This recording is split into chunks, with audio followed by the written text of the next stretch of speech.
Bonjour, je suis Bernard Andrès, votre agent de voyage littéraire. De la Nouvelle-France à nos jours, la littérature québécoise est fille du voyage et des récits qu'en firent les premiers occupants, les explorateurs, les coureurs de bois et de paysages.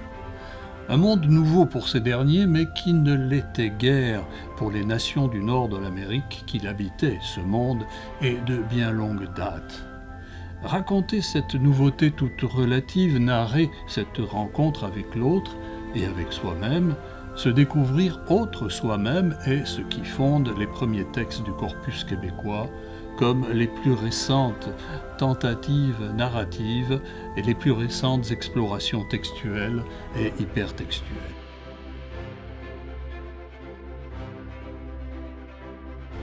Pour nous accompagner dans ce périple, nous ferons appel à l'Atlas littéraire du Québec, publié chez Fides en 2020.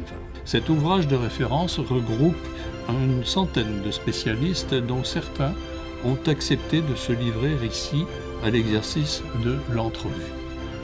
De l'une à l'autre de ces rencontres avec des spécialistes, au gré de ces dialogues sur le roman, la poésie, l'essai, le théâtre et toute autre forme d'écriture, on voyagera en bonne compagnie du XVIIe siècle au XXIe siècle, sur les ailes de l'Association internationale des études québécoises.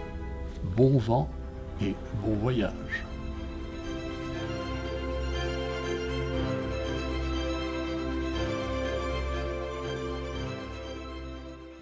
Nous nous retrouvons aujourd'hui à l'Université de Sherbrooke au groupe de recherche et d'études sur le livre au Québec. Je remercie le GRELQ pour son accueil. La littérature québécoise n'a pas été un long fleuve tranquille. De multiples contraintes, de fortes turbulences ont marqué son parcours de la Nouvelle-France au XXIe siècle. Les conflits intercoloniaux en Amérique du Nord, la guerre de 7 ans, la conquête anglaise et le départ de la France, l'avènement tardif de l'imprimerie n'ont pas facilité chez les Canadiens l'émergence sereine d'une littérature. Mais ces contraintes ont forgé chez les Canadiens un nouvel identitaire au terme du XVIIIe siècle. Chansons, récits, poèmes, controverses, les premiers lettrés québécois se sont alors exprimés dans l'espace public pour revendiquer leurs droits dans les gazettes, malgré la censure qui sévissait alors et qui, longtemps encore, a pesé sur le fait littéraire. Conformité à la norme, mais aussi outrance libératrice. Avec et contre quoi, envers et contre qui a-t-on dit et chanté ce pays nouveau qui n'était plus la France et devenait le Québec ? Pour nous parler d'une de ces contraintes inhérentes aux faits littéraires, j'invite Pierre Hébert à nous parler de la censure au Québec. Bonjour Pierre Hébert. Bonjour Bernard Andrès. Je vous en prie. Merci. Prenez place.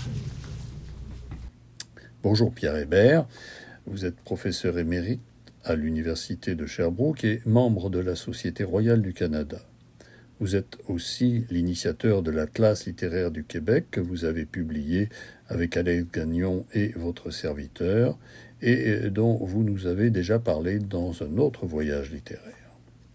Parmi vos nombreux ouvrages, vous avez co-signé avec Nova Doyon et Jacques Cottenham l'édition critique de la Gazette littéraire de Montréal de Fleury-Méplé, 1778-1779. Dans le cadre du projet que vous dirigez sur Louis Dantin, vous avez co-signé le premier tome de la correspondance entre Dantin et Alfred Desrochers. Le deuxième tome, avec Stéphanie Bernier, apparu au printemps 2022. On vous doit aussi Vie, au pluriel, Vie d'Eugène Cyr, Louis Dantin, une biochronique littéraire en 2021. Ce livre vous a valu le prix Alphonse Desjardins et les félicitations du jury du prix Gabriel Roy, et j'ajoute tout récemment le prix Victor Barbeau de l'Académie des lettres du Québec. Je vous en félicite. Vous êtes aussi auteur ou co-auteur d'ouvrages sur la censure, dont le Dictionnaire de la censure au Québec, littérature et cinéma, avec Yves Levert et Kenneth Landry. Alors, Pierre Hébert, d'où vous vient cet intérêt pour la censure littéraire ? C'est un intérêt, en fait, très lointain qui remonte dans les années 1990.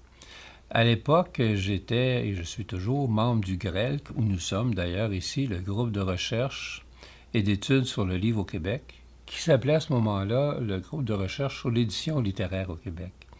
Le but de ce groupe-là, qui a été fondé en 1982 d'ailleurs, le but de ce groupe de recherche, c'était de produire ce qui existe dans différentes littératures nationales, mais qui n'existait pas au Québec, une histoire de l'édition littéraire au Québec. Je me suis joint au groupe en 1990 et j'avais commencé à faire quelques petits travaux ici et là sur la censure, jusqu'à ce qu'on se rende compte qu'une histoire littéraire ou qu'une histoire de l'édition littéraire, sans tenir compte de cette médiation qu'est la censure, était peut-être un peu défectueuse. On ne peut pas juste placer un auteur et un éditeur en face à face. Il y a différentes médiations qui jouent sur l'un ou sur l'autre, et cette médiation-là, c'est la censure. Alors, j'ai donc hérité, si je puis dire, du dossier de la censure pour l'histoire de l'édition littéraire. Là encore, la naïveté m'a bien servi parce que j'ignorais l'ampleur du travail à faire. Il n'existait pas à ce moment-là d'histoire de la censure. Il y avait des cas qui avaient été étudiés, mais on était très loin d'une histoire de la censure.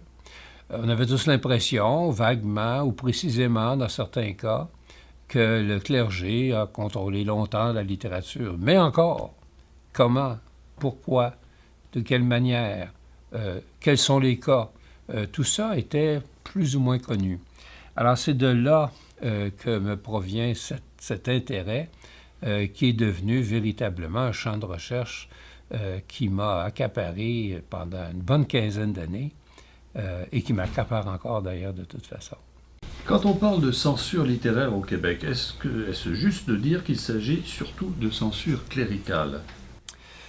C'est juste de dire qu'il s'agit surtout de censure cléricale, dans la mesure où, bien évidemment, le clergé, dès la Nouvelle-France, contrôlait, c'est peut-être un peu fort, mais essayait de contrôler, en tout cas, les imprimés qui entraient en Nouvelle-France ou les pièces de théâtre qui y étaient jouées. On aura l'occasion d'y revenir.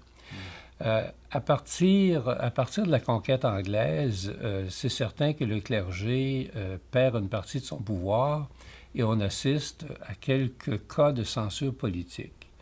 Mais il est clair, par contre, qu'à partir du moment où le clergé reprend du galon, vers les années 1840, qu'il sera le principal agent censeur, si on peut dire, de la littérature québécoise jusqu'à la Révolution tranquille, donc pendant plus d'un siècle.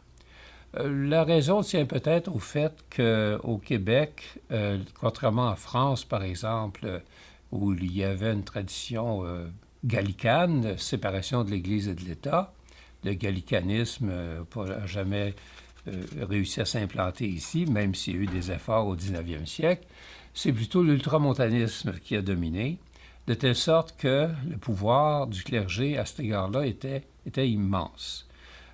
Donc, effectivement, pendant plus d'un siècle, on peut parler d'une censure religieuse.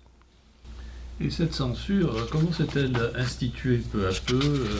Est-ce que ça s'est fait de façon structurée? Est-ce que peu à peu la société a évolué de sorte à ce que le clergé perde, comme vous l'avez dit, de son influence? Peut-on revenir plus en détail sur certaines périodes du régime français, par exemple?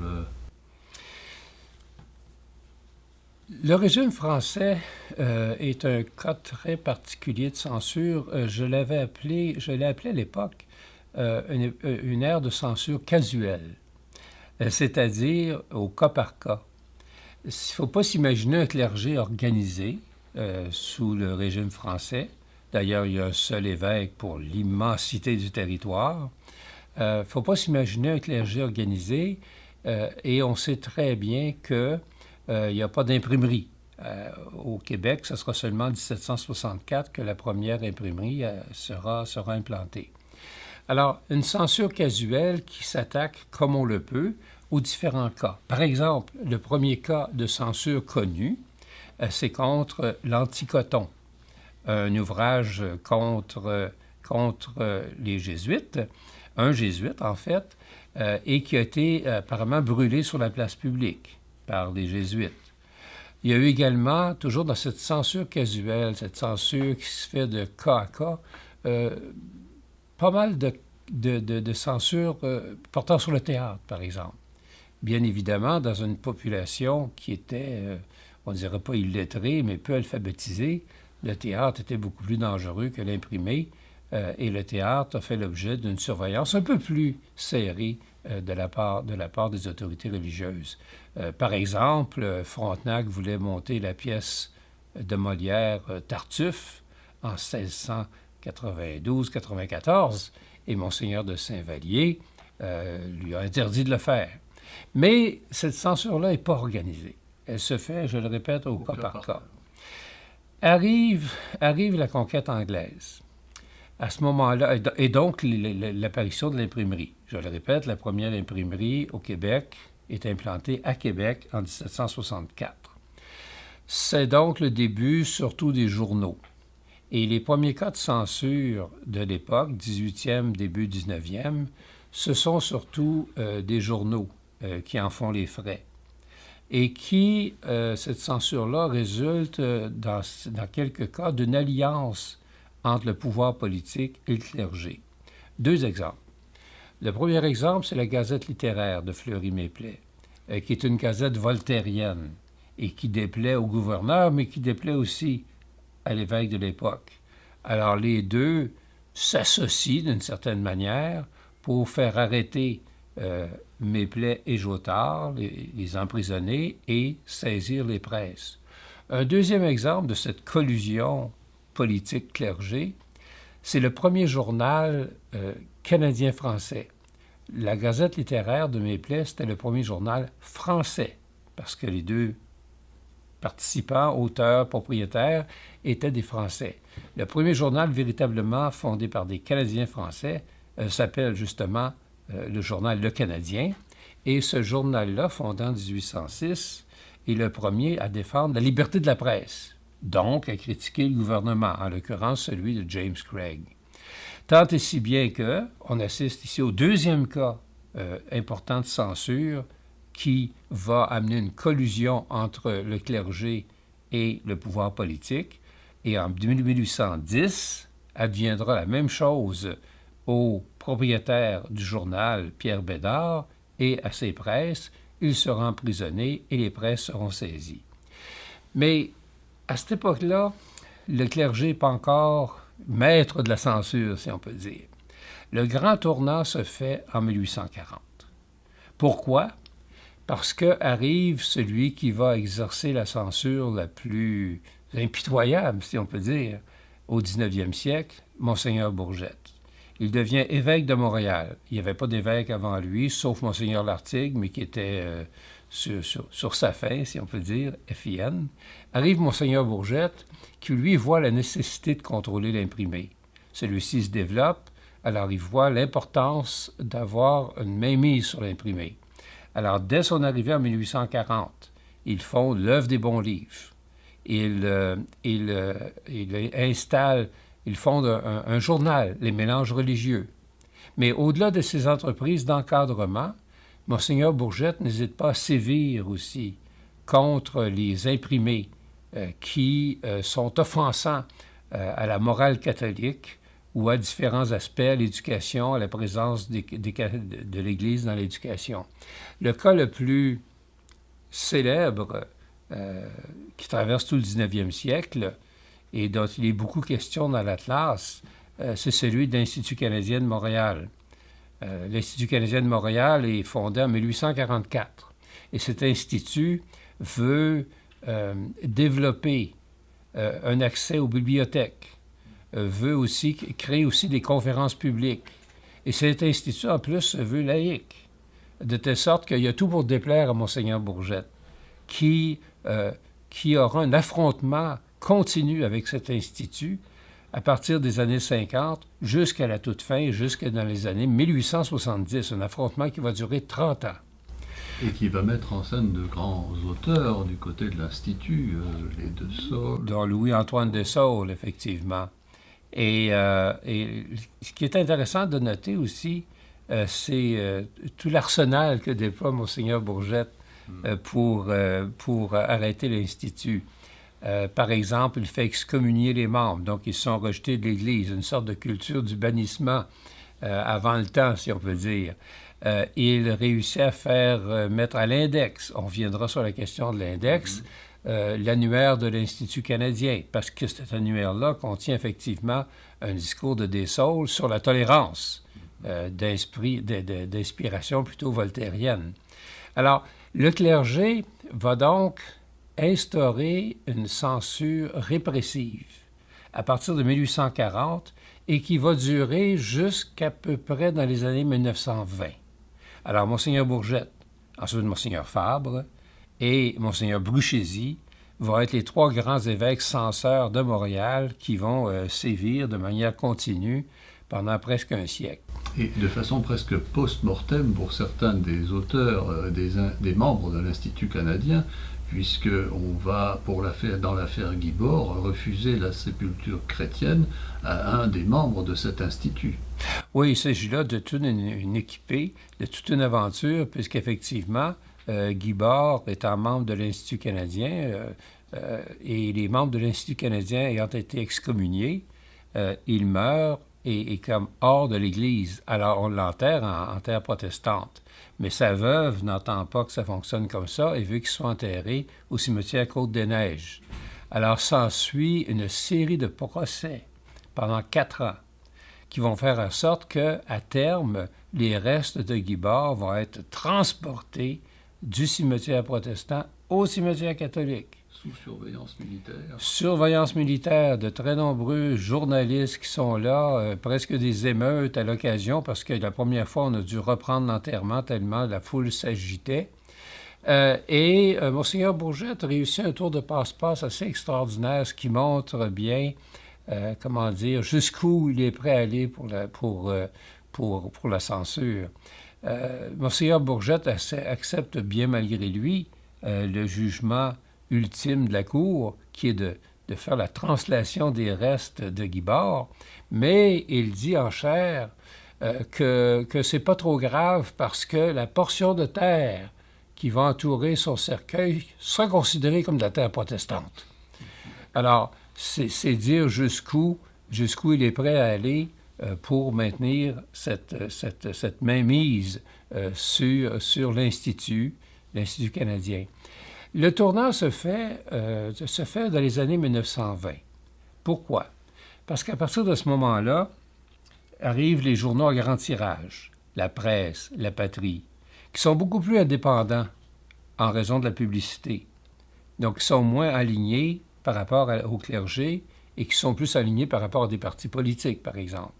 Mais cette indépendance-là fait en sorte qu'ils peuvent diffuser des nouvelles qui déplaisent au clergé, surtout concernant, par exemple, les crimes. Le clergé déteste toutes ces nouvelles que la presse et la patrie diffusent sur la criminalité et intervient souvent. Mais se rend compte que c'est très difficile parce que ces journaux sont plus indépendants. Arrive aussi la radio. Bref, arrivent des nouveaux moyens de communication qui commencent à échapper au clergé. Le clergé va donc changer de stratégie devant la multiplication de tous ces moyens de diffusion, radio, cinéma d'ailleurs, journaux indépendants, et plutôt que de censurer en aval, va censurer en amont. Plutôt que de censurer après coup, va tenter d'encadrer la parole publique. Par exemple, c'est à ce moment-là que sont fondées l'ACJC, l'Association catholique de la jeunesse canadienne française. C'est à ce moment-là qu'on fonde plusieurs mouvements d'action catholique.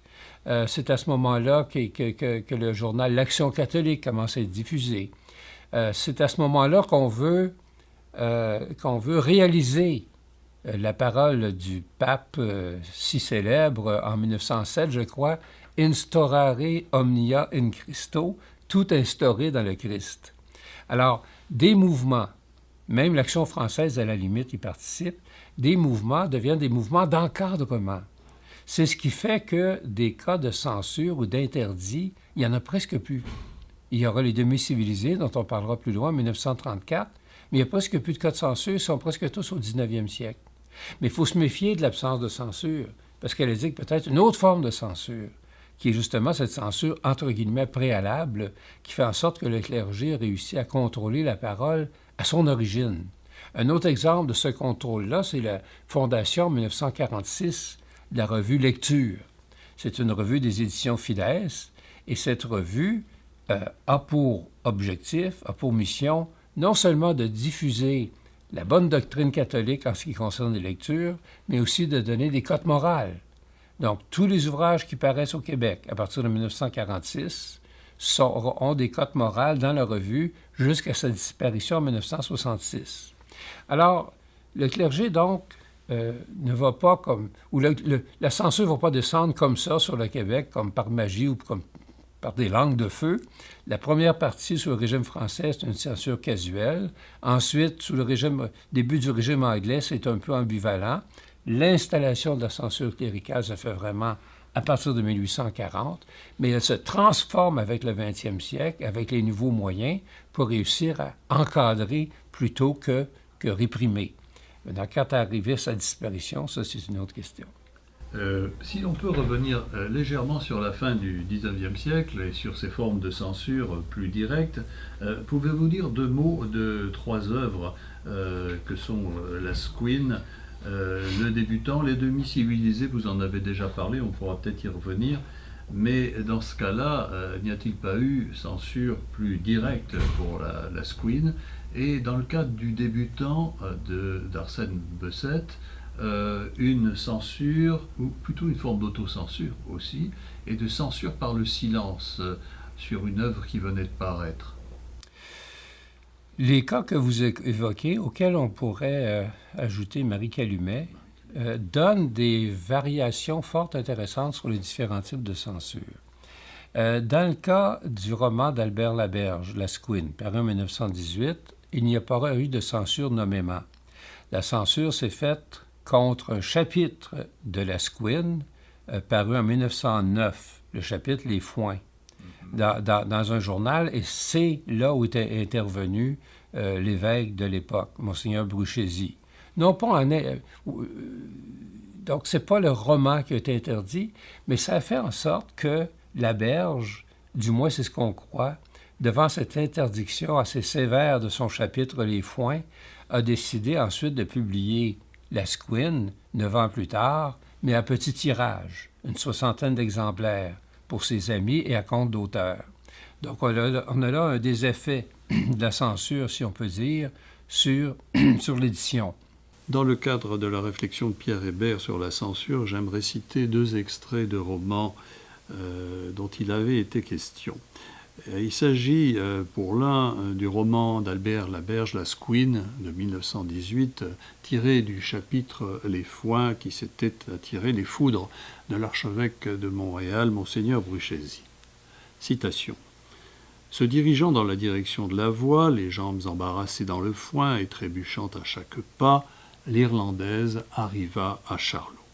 Elle s'affaissa près de lui, les jupes trempées et boueuses, la laine puant l'alcool.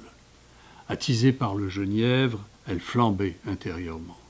Et Charlot éprouvait lui aussi des ardeurs étranges. Ses 35 ans de vie continente, ses nuits toujours solitaires dans le vieux sofa jaune, allumaient à cette heure en ses entrailles de luxurieux et lancinants désirs. Cet homme qui jamais n'avait connu la femme sentait sourdre en lui d'impétueux et hurlants appétits qu'il fallait assouvir. Toute la meute des rêves mauvais, des visions lubriques l'assiégeait, l'envahissait. Une solitude immense et des ténèbres profondes, épaisses comme celles qui durent exister avant la création du soleil et des autres mondes stellaires, enveloppaient les deux êtres. La pluie battait la couverture de la grange, chantant sa complainte monotone, et la sempiternelle et lugubre plainte des grenouilles s'entendait comme un appel désespéré. Alors Charlot se rua, et le geste des races s'accomplit, Ce fut sa seule aventure d'amour. L'autre cas, le débutant, l'autre cas, le débutant est extrêmement intéressant parce qu'il s'agit effectivement d'un mélange d'autocensure et de censure par le silence. D'abord d'autocensure. Le roman Le débutant, qui mérite vraiment d'être connu, qui est un roman fort intéressant pour l'époque, est paru en 1914. Or, ce roman, qui est un roman de mœurs, un roman urbain jusqu'à un certain point, qui se passe même parfois dans les bas-fonds de Montréal, qui détonne vraiment avec Maria Chapdelaine, de la même époque, c'est le cas de le dire. Ce roman a été plutôt mal reçu, mais avant, ce qu'il faut savoir, c'est qu'il y a un manuscrit de ce roman-là aux archives à Ottawa où Arsène Bessette a enlevé nombre de passages qui étaient peut-être compromettants de ce roman-là concernant l'éducation, la mainmise du clergé sur l'éducation, la sexualité, etc.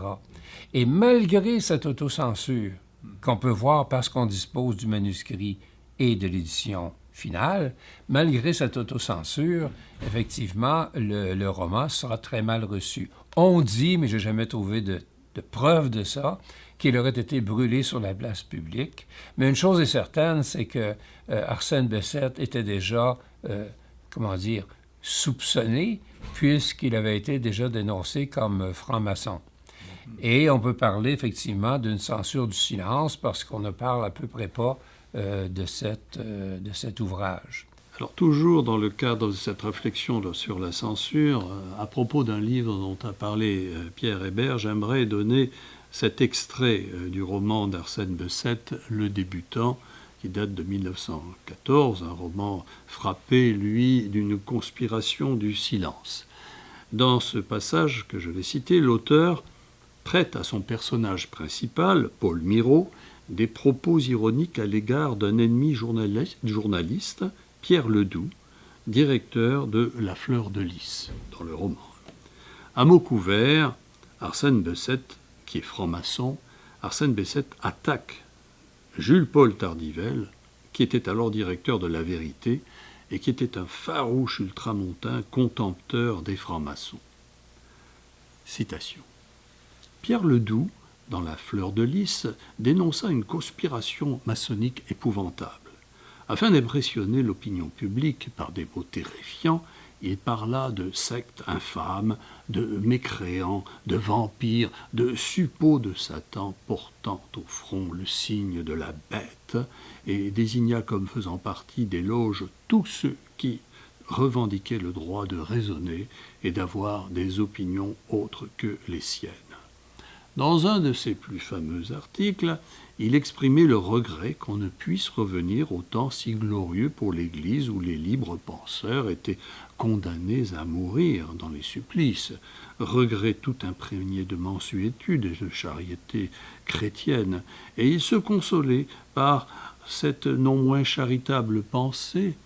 Si nous ne pouvons plus brûler les hérétiques, il nous reste encore la ressource de briser leur carrière, de leur enlever leurs moyens d'existence, en un mot, de les exterminer par la famine. C'était sublime. Le cas de Marie Calumet est certainement le plus classique de la censure québécoise, ou de la censure cléricale québécoise. Rodolphe Girard est un journaliste à la presse. Il écrit un roman truculent, comique, drôlatique, sarcastique, Marie Calumet, qui paraît en 1904. À titre d'exemple, un des chapitres s'intitule « Où est-ce qu'on va mettre la Sainte Pisse à Monseigneur? » C'est-à-dire que Monseigneur, qui couche au premier étage, la nuit a besoin d'un bol ou d'une bassine pour faire ses besoins. Et Marie Calumet, qui est la bonne du prêtre en question, vient faire le ménage dans sa chambre et ne sait pas trop quoi faire avec cette sainte urine.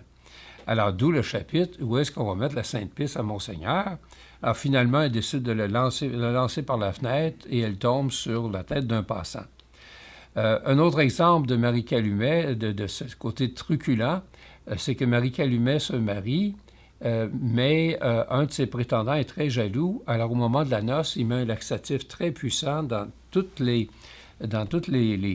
nourriture des convives.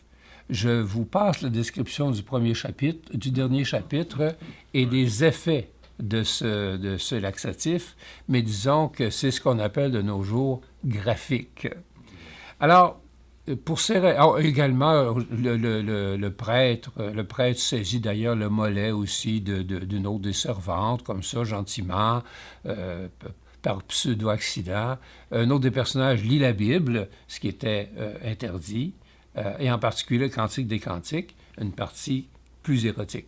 Alors, tant et si bien que Monseigneur Bruchesi interdit le roman presque immédiatement après sa parution et fait en sorte que Rodolphe Girard va perdre son emploi à la presse. Alors, cet interdit, c'est le plus manifeste des interdits du clergé, c'est-à-dire un interdit public. Public qui a été mis par soit un mandement ou une autre méthode officielle du clergé, mais qui est aussi émis dans le journal La Presse, l'interdiction de lire, de prêter cet ouvrage-là.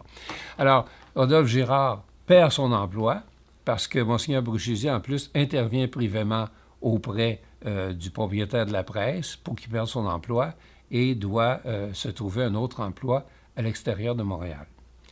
Il y a aussi un autre cas, toujours dans Marie Calumet.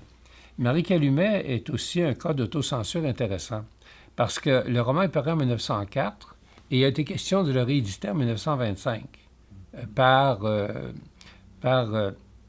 Albert Lévesque, le principal éditeur, mais celui-ci, finalement, a décidé de ne pas le faire parce qu'il avait encore peur des effets que pourrait engendrer Marie Calumet. Ce sera seulement en 1946 que Marie Calumet va connaître une seconde édition, et même là, elle va être expurgée par rapport à l'édition originale de 1904. Alors, Marie Calumet est probablement un des cas les plus éclairants sur les tenants et aboutissants de la censure, jusqu'où le clergé était prêt à aller, sur les incidences qu'il y a sur un auteur et sur l'autocensure que la censure peut engendrer dans la suite des éditions ou des autres œuvres d'un auteur. Oui, et si on parle des incidences sur les auteurs, incidences professionnelles, personnelles, existentielles, que dire des demi-civilisés et de la façon dont l'auteur a été, sinon stigmatisé, du moins atteint très personnellement? Les demi-civilisés, c'est un roman de Jean-Charles Harvey, paru en 1934, qui attaque le clergé jusqu'à un certain point, la bourgeoisie de l'époque, qui est aussi, et d'ailleurs, Harvey s'était déjà fait une marque de commerce avec cette question-là, plutôt sensuelle. Alors, les demi-civilisés paraissent en 1934, et le cardinal Villeneuve, franchement, est très indisposé par ce roman-là, et 3 ou 4 jours après sa parution, au mois d'avril 1934, l'interdit publiquement. Alors, il devient interdit de lire, de prêter, en tout cas, il y a toute une formule, interdit publiquement la possession, la lecture de ce roman. Harvey perd son emploi lui aussi. Il était journaliste au Soleil. Et même 2 ans plus tard, il est toujours non grata dans la ville de Québec. Et quand Maurice Duplessis arrive au pouvoir, en 1936, il lui suggère gentiment de quitter la ville de Québec. De telle sorte que Jean-Charles Harvey va aller s'installer à Montréal, où il va fonder un journal qui va être à sa manière contestataire, mais Harvey demeure quand même un capitaliste, pas un socialiste, parce que là-dessus, il va y avoir aussi des affrontements, mais il va fonder le journal Le Jour, qui va devenir un journal quand même assez important. Mais en même temps, anecdote intéressante, les demi-civilisés montrent aussi parfois les limites de la censure cléricale. L'évêque, le cardinal Villeneuve, avait censuré le roman dans son diocèse. Mais il se trouve que son homologue dans le diocèse de Montréal ne l'a pas appuyé, n'a pas censuré le roman dans le diocèse de Montréal. Tant et si bien que c'était un péché de le lire à Québec et permis de le lire à Montréal. On a une lettre de l'éditeur Albert Pelletier qui écrit à l'auteur, en fait, il écrit à Alfred Desrochers, mais qu'importe, en disant que, franchement, il devrait remercier, même donner une commission à Monseigneur Villeneuve, parce qu'il a vendu des centaines d'exemplaires à Montréal presque instantanément. Alors, ça montre aussi le côté parfois un peu fragile de la censure. Comme le disait Pascal dans ses pensées, erreur en au-delà, vérité au-delà des Pyrénées. Alors, ou plaisante justice qu'un diocèse borne, la censure est vraiment très fragile. Fragile aussi parce que les demi-civilisés, ce sera le dernier cas de censure officielle de la part du clergé. Ce qui rejoint un peu ce que je disais tantôt, c'est-à-dire que c'est la fin de la censure répressive. Alors, il n'y a pas d'autre cas de censure officielle de ce même type de la part du clergé après les demi-civilisés en 1934. Et comment expliquer qu'elles disparaissent presque entièrement au tournant des années 60? C'est une question aussi importante que difficile, celle de la disparition de la censure cléricale. Je peux donner en tout cas mon interprétation de la chose. C'est pas juste par usure ou parce qu'il y a des transformations sociales, il y a des conditions assez objectives qui vont faire en sorte que la censure cléricale va disparaître. Ces conditions objectives, et on s'y attend peut-être pas, c'est l'invasion des crime comics américains. Ceux-ci déferlent littéralement par milliers, voire par millions, au Canada anglais et au Québec, les crime comics. On les passe à la douane ou on passe les plaques à la douane pour les imprimer. On les imprime ici au Canada et au Québec. Or, le clergé voit dans les crime comics probablement le pire ennemi qu'il a vu depuis longtemps concernant les mœurs, cette association de la sexualité et du crime. Mais il est complètement impuissant face à ce nombre-là, à cette nouvelle logique capitaliste, complètement impuissant. Il est obligé d'en appeler au bras séculier, d'en appeler à la justice, au pouvoir juridique, pour l'aider à contrôler cet imprimé-là, ces imprimés-là. Alors, ce que le clergé va faire, autant canadien-français que canadien-anglais en partie, c'est de demander au ministre de la Justice de l'époque de promulguer une loi contre les crime comics, ce qui sera le cas en 1949, mais va demander ensuite, 10 ans plus tard, de promulguer une loi plus large sur l'obscénité, c'est-à-dire, dans le cas des crime comics, cette association du crime et de la sexualité. Cette loi sur l'obscénité, en 1959, fait date pour 2 raisons. La première raison, c'est qu'elle marque véritablement, effectivement, la fin du pouvoir clérical. Le pouvoir vient de passer du goupillon au marteau ou de la soutane à la toge, mais en tout cas, c'est clair que le pouvoir vient de changer de lieu ou d'endroit. La deuxième raison pour laquelle cette loi-là est extrêmement importante, c'est en ce qui concerne deux ou trois procès, procès qui ont eu lieu à Montréal, tout de suite après la loi sur l'obscénité en 1959. Un procès contre l'Histoire d'eau et un autre contre l'amant de Lady Chatterley. Mais prenons surtout celui de l'amant de Lady Chatterley, qui est particulièrement important concernant le statut de la littérature dans la société. Donc, en 1959, la loi sur l'obscénité est votée, et dès que cette loi-là est votée, on saisit à Montréal des exemplaires de l'amant de Lady Chatterley, qui a eu des procès à peu près partout à travers le monde, pour des raisons, bien sûr, d'obscénité. Alors, le roman passe en cours, si on peut dire. Il y a des témoins, des critiques qui viennent expliquer ce que c'est le roman. D'autres veulent le poursuivre en montant des extraits d'obscénité, de telle sorte que le juge, et je passe les étapes parce qu'il y en a eu plusieurs, mais le juge se retrouve pris avec une question: est-ce qu'une œuvre littéraire doit être jugée comme n'importe quel autre texte ou si elle a un statut particulier? Après longue réflexion, après 2 ou 3 procès, le dernier jugement affirme qu'une œuvre littéraire a un statut particulier. Que comme juge, dit le juge, je ne peux pas me prononcer avec toutes les lumières que je voudrais, je vais plutôt me fier aux critiques littéraires qu'il a eues comme témoins. De telle sorte que, après la loi sur l'obscénité et ce procès, se crée une certaine impunité de l'œuvre littéraire en regard des autres, disons, œuvres non littéraires. Comme si l'œuvre littéraire avait autour d'elle une sorte de cercle protecteur en tant qu'œuvre littéraire, qui fait en sorte qu'on ne veut pas simplement sortir d'un extrait et dire « Regardez, ça c'est obscène », mais qu'il faut tenir compte de l'ensemble de l'œuvre, de l'intention de l'œuvre. C'est un jugement majeur qui fait date et d'ailleurs qui a encore des incidences aujourd'hui concernant l'impunité relative du littéraire. Très juste. Et ce n'est toujours pas la fin de la censure, puisqu'on va avoir quelques cas sporadiques qui vont intervenir plus tard. Oui, il y a plusieurs cas. Si la censure religieuse, oui, disparaît à toute fin utile au tournant des années 60. D'ailleurs, les plus grands signes de ça sont la disparition de la revue Lecture, mais surtout la fin de l'index romain en 1966. Cet index date quand même de 4 siècles. L'index, ça fait 4 siècles que l'index existait et il est vraiment abrogé en 1966. Il y a à peu près 8000 ouvrages qui ont été mis à l'index par Rome pendant ces 4 siècles-là. C'est véritablement un tournant. Mais ça ne veut pas dire que c'est la fin de la censure, bien évidemment.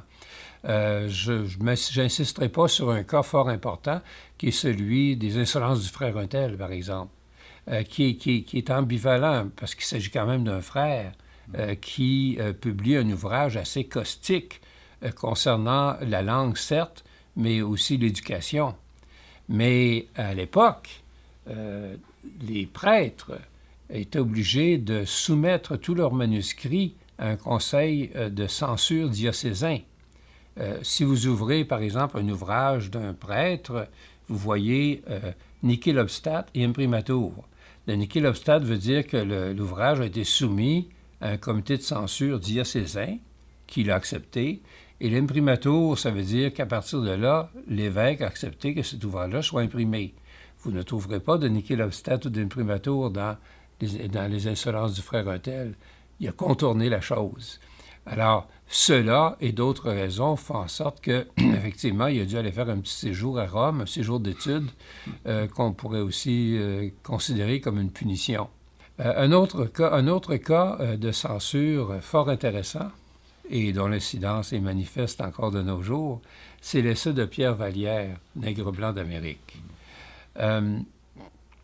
Nègre blanc d'Amérique a fait l'objet d'une saisie par les policiers, parce qu'évidemment, c'était un ouvrage qui était soupçonné d'amener une sorte de subversion politique. On s'en doute un peu pourquoi. Là où c'est singulier, en plus des emprisonnements, des saisies, puis de tout ce qui est autour d'octobre 70 après ça, ce qui est particulièrement singulier dans le cas de Nègre blanc d'Amérique, c'est que les policiers ont saisi non seulement l'ouvrage, les plaques, mais sont même allés, et ça c'est un geste inouï dans l'histoire de la censure, sont même allés jusqu'à saisir les 2 exemplaires qui étaient à la Bibliothèque nationale, qui étaient là en dépôt légal. C'est presque comme aller chercher la censure à sa racine la plus profonde, comme si on voulait faire disparaître l'ouvrage. Alors, Nègre blanc d'Amérique, qui est revenu sur la sellette, on peut le dire, pour d'autres raisons aujourd'hui, a connu les affres de la censure bien avant et pour d'autres raisons.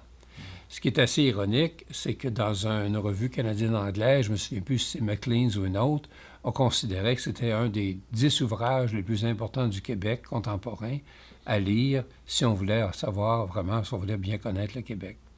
Un autre exemple d'une censure qui, celle-là, est multiforme, c'est autour de la pièce de Denise Boucher, Les Fées ont soif. Oui.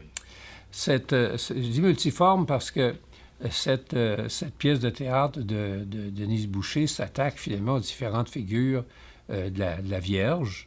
Il y a eu vraiment une offensive à la fois de l'organisme subventionnaire, qui avait refusé de donner une subvention pour monter la pièce, des groupuscules religieux qui ont fait des manifestations inouïes pour empêcher la pièce, et du pouvoir judiciaire, puisqu'il y a eu une injonction contre la pièce également. Donc, à peu près toutes les formes de censure se retrouvent avec Les Fées ont soif, si on peut dire.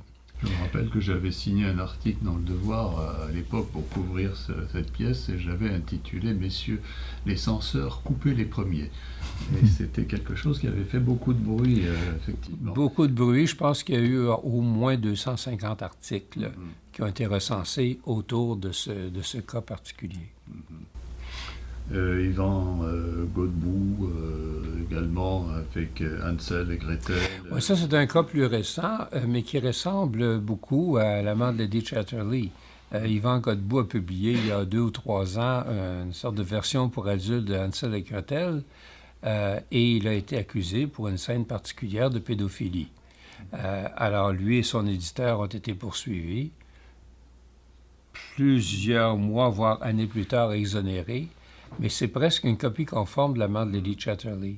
C'est-à-dire qu'en bout de compte, c'est comme si on avait oublié qu'une œuvre d'art, c'est une œuvre d'art, qu'une œuvre littéraire, c'est une œuvre littéraire, et qu'on ne peut pas, à partir d'un simple passage, présumer d'une intention X de l'auteur. Alors, il a été absous, si on peut dire, mais les effets sur lui et son éditeur ont été, je pense qu'on peut dire, ravageurs. Ce qui est intéressant, c'est de voir comment, c'est de voir comment, souvent par une simple dénonciation, parce que c'était le cas d'une personne, s'engendre tout un mécanisme de censure. Plusieurs notent aujourd'hui un retour de la censure. Quelles en seraient les nouvelles formes? Et puis, nous-mêmes n'avons pas péché en prononçant le nom de l'ouvrage Nègre blanc d'Amérique tout à l'heure. Quelles seraient les nouvelles formes de la censure que l'on appelle parfois la censure militante? Oui.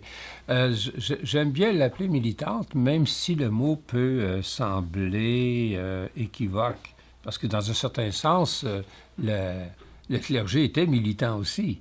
Alors, qu'est-ce qui distingue cette censure militante? Ce que je dirais qui la distingue de l'autre censure, en quelque sorte, c'est que c'est une censure beaucoup plus privatisée. C'est-à-dire qui émane de groupes précis qui veulent défendre des intérêts qui soient liés au racisme, au colonialisme, etc. Et cette censure militante va faire en sorte que ces groupuscules vont s'attaquer à la littérature à partir de leur point de vue propre. Donc, c'est une forme de militantisme. C'est très différent, bien évidemment, de la censure catholique qui, elle, procédait à partir d'un dogme et dont les règles, somme toute, étaient assez claires. Mais dans le cas présent, ce sont différentes règles d'application d'une certaine morale d'un groupe ou l'autre sur la littérature qui font en sorte qu'on se retrouve avec une multitude de formes de censure. Cette censure est extrêmement difficile à saisir aujourd'hui. Elle est très complexe, presque indéfinissable. Elle est souvent dans des objets précis, des thèmes, mais elle est un peu aussi dans l'air du temps, dans le politiquement correct, on le sait bien. Bref, cette censure aujourd'hui est très difficile à saisir, mais néanmoins présente. On sait, par exemple, qu'à partir de Nègre blanc d'Amérique et à partir de certaines images, des représentations dont je suis tout à fait d'accord qu'elles sont fausses, voire parfois inacceptables, des Autochtones ou des Premières Nations, il y a des ouvrages d'histoire dont les pages ont été arrachées dans différentes commissions scolaires. La chose est avérée. On sait aussi qu'on est retourné à l'autodafé dans une commission scolaire en Ontario, commission scolaire francophone, où on a brûlé ces mauvais livres. Toute la question par rapport à cette censure, c'est de savoir s'il faut juger ces ouvrages-là à l'aune de notre présent ou s'il faut les contextualiser ou s'il faut les placer dans une histoire. Par exemple, et ce sera peut-être le dernier exemple que je donne là-dessus, il y a eu une esclandre autour d'un ouvrage de Joseph-Charles Taché, Forestier voyageur, dans une salle de classe où il y a l'expression dans Forestier voyageur « travailler comme un nègre ». Alors, l'enseignante s'est vue fustigée. C'était à l'époque où les cours étaient en ligne. Alors, chacun a fini par fermer sa caméra et disparu, puis elle a été même accusée de racisme. Or, Taché, en 1863, dans Forestier voyageur, utilise ce terme-là dans un contexte tout à fait particulier. Et c'est pas l'enseignante qui tient ce discours-là. C'est la citation. C'est la citation, c'est un autre discours qui est très facile à contextualiser et qui nous enseigne même, si on le contextualise, sur les valeurs de l'époque, même si ce n'est pas les nôtres. Mais à les oblitérer de cette manière-là, on pratique une censure a posteriori qui est, à mon avis, extrêmement dangereuse et qui détruit le sens historique au profit de ce qu'on pourrait appeler le présentisme, c'est-à-dire de tout analyser à l'aune du présent. Aussi bien à ce compte-là, fermer le centre de recherche qui est à Rimouski, le centre Taché, en raison de forestiers voyageurs. Alors, ce sont toutes ces formes, ces visages de la censure que je qualifierais de censure militante, mais par rapport à laquelle, ce qui est le moins présent dans la réflexion, c'est le statut de la littérature là-dedans.